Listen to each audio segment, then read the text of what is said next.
In 2010, with the 272nd overall pick in the MLB draft, the New York Mets selected Jacob deGrom, a kid out of Stetson University, the place he'd go play in college due to getting undrafted out of high school. He'd end up having to get Tommy John surgery, missing out on the entire 2011 season in the minor leagues for the Mets, but by 2012 he was back. And within a couple years, deGrom would be called up to the major leagues. Little did the Mets know that they had something special. More than just special, actually, since they had one of the greatest pitchers in history at the palm of their hands. Jacob deGrom has become an elite tier pitcher in this game ever since being called up, never pitching to an ERA over 4. In 6 of deGrom's 9 big league seasons, his ERA for the year was under 3, with him having one of the greatest single seasons ever in 2018, when he pitched his way to a 1.70 ERA in 217 innings, striking out 269 hitters and winning the National League Cy Young Award. He was filthy, and has only been in the thick of the best pitcher in baseball conversation since. deGrom is easily one of, perhaps the most valuable pitcher to have on your team when healthy, of course, which is something we'll get to soon. But as far as where deGrom will be pitching in 2023, Mets fans are currently bracing themselves because Jacob deGrom is a free agent. Now, that shouldn't really be too much of an issue, considering the insanely rich owner Steve Cohen is running things in Queens, but there's already so much money going toward this Mets team.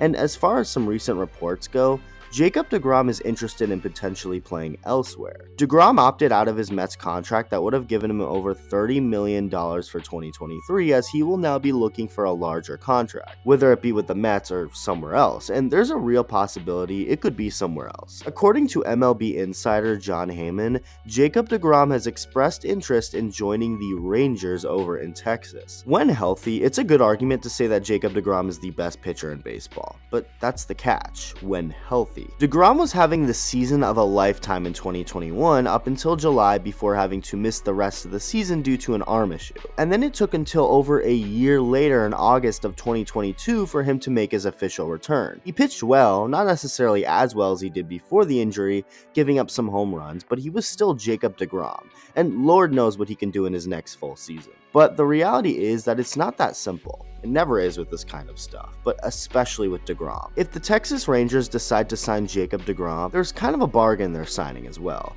Whether you believe it or not, deGrom is actually 34 years old, the same age as Clayton Kershaw. Now, does that mean much? No, not really. Justin Verlander just had one of, if not the best seasons of his career at age 39, throwing about as hard as ever. So at around 34 years old, deGrom potentially regressing isn't as much of an issue. It's more so the injury concern. Will deGrom be able to be a horse out there and stay on the field without any arm issues? That's the million-dollar question. How much is a team like the Rangers willing to give a 34-year-old with recent injury history? The Rangers did add Bruce Bochy as their new manager, 3-time World Series champion manager Bruce Bochy, that is, and it's clear that the Rangers want to win and start competing with their elite in-state rival Houston Astros. The Braves have been a team thrown around when talking about where deGrom may end up. You of course can't count the Mets totally out, and we now have the Texas Rangers in the mix. Let me know what you think. Thank you for watching, and I'll see you in the next video.